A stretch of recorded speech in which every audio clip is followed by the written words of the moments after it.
Le bruit m'a frappé en premier, un craquement écœurant tandis que la coque de l'ordinateur portable se fendait sous l'effet de la chaleur. Mes poumons se sont bloqués en plein souffle alors que l'objet le plus précieux de ma fille se déformait dans les flammes du brasero. Autour du feu, des ombres dansaient sur des visages narquois. Ma sœur Sandrine était penchée en avant dans son transat. Mes parents hochaient la tête d'un air approbateur, et ses enfants pointaient du doigt la scène en ricanant comme s'ils venaient de gagner un lot à la fête foraine.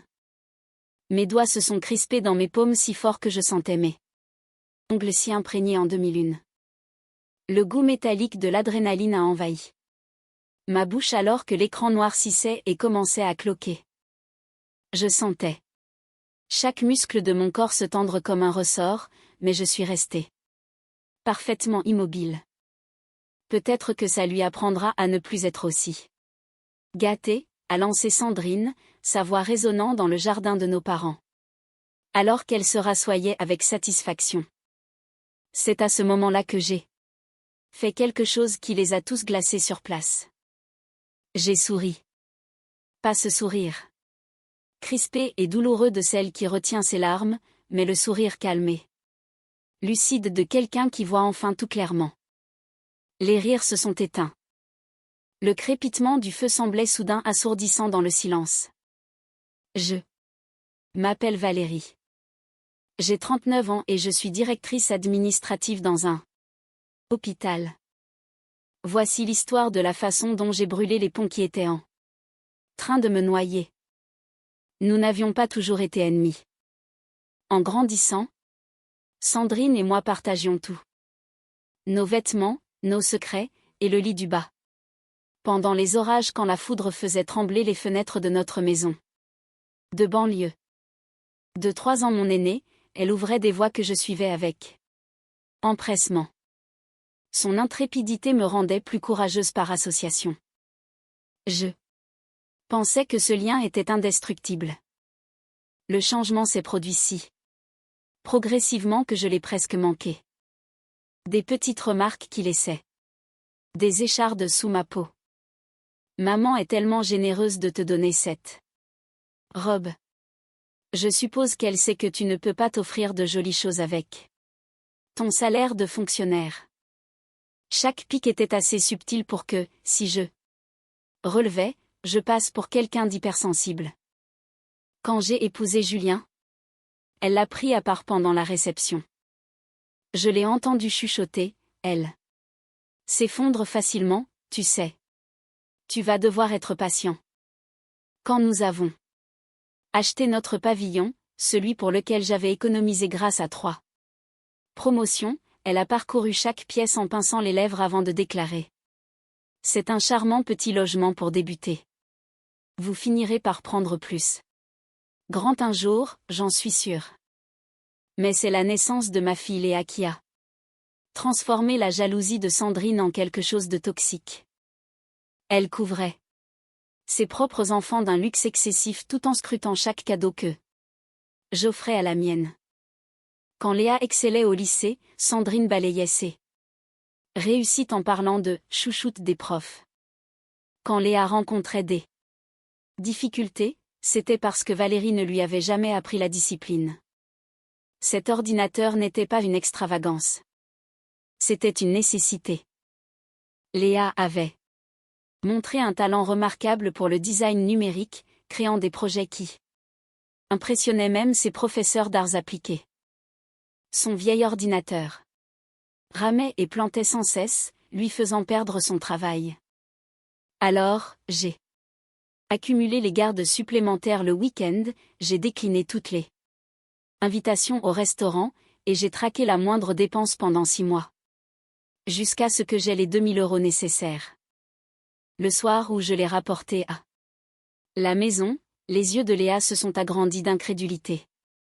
Elle m'a serré dans ses bras si fort que j'ai basculé en arrière. Maman, a-t-elle chuchoté. Contre mon épaule, je vais créer des choses incroyables avec ça. Je te le promets. Et elle l'avait fait. Jusqu'à ce soir. Jusqu'à ce que les enfants de Ma sœur, Lucas et Manon, le sortent du sac à dos de Léa pendant qu'elle aidait ma mère en cuisine. Jusqu'à ce qu'ils la portent en riant vers le brasero où les adultes étaient rassemblés. Jusqu'à ce que mon père hoche la tête pour donner son accord avant qu'il ne le jette dans les flammes.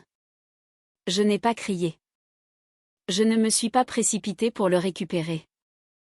J'ai senti Léa se figer à mes côtés, son corps tremblant alors qu'elle regardait des mois de travail se désintégrer. Le poids du silence est devenu plus lourd que n'importe quel cri. Mon père a bougé maladroitement sur sa chaise. Le sourire de ma mère a vacillé. Le rictus de Sandrine a commencé à trembler sur les bords. Je me suis penchée légèrement en avant, ma voix stable et claire malgré la fournaise qui montait dans ma poitrine. Savez-vous ce que j'ai dû supprimer de ma vie pour pouvoir offrir ça? Comprenez-vous ce que j'ai sacrifié pendant que vous vidiez vos comptes pour des week-ends à la mer? J'ai donné à ma fille quelque chose qu'elle avait mérité. Je me suis tournée vers Lucas et Manon, dont les visages étaient maintenant incertains à la lumière du feu. Et vous deux? Détruire quelque chose vous a fait du bien? Quelque chose pour lequel vous n'auriez jamais la discipline de travailler vous-même? Leurs sourires ont disparu. Le cou de Sandrine est devenu rouge, comme toujours avant une explosion de colère. Oh, ça va, a-t-elle ricané en agitant la main d'un air méprisant. Ce n'est qu'un ordinateur. Elle s'en remettra. J'ai gardé mon sourire, le même qui avait réduit le jardin au silence quelques instants plus tôt. Tu as raison. Elle s'en remettra. Je me suis levée, prenant la main de Léa. Mais qu'en est-il de vous? La vengeance n'a pas éclaté cette nuit-là. Dans une démonstration volcanique de rage. Elle est arrivée le lendemain matin. Méthodique et précise comme des incisions chirurgicales.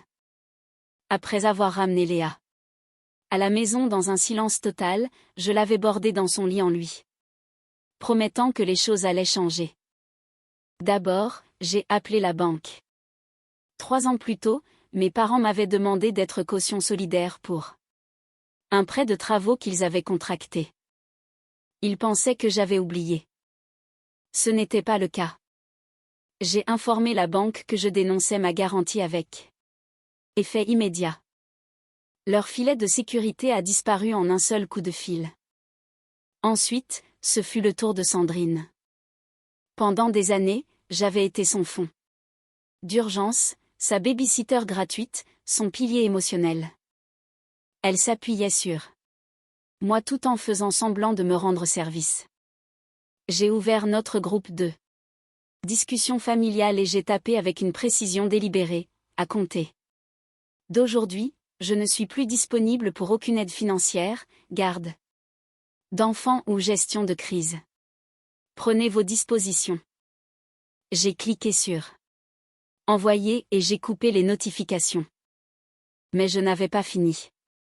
Lucas et Manon entretenaient des comptes de réseaux sociaux publics qui regorgeaient de preuves sur leur comportement.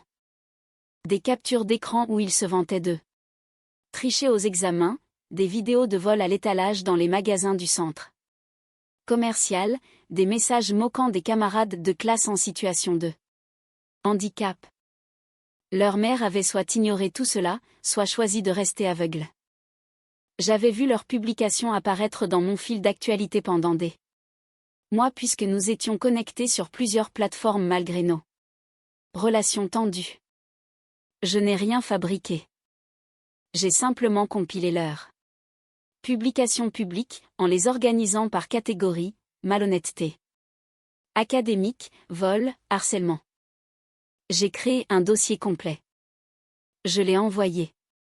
D'abord au conseiller d'éducation du lycée, puis au proviseur, en exprimant mon inquiétude en tant que membre de la famille.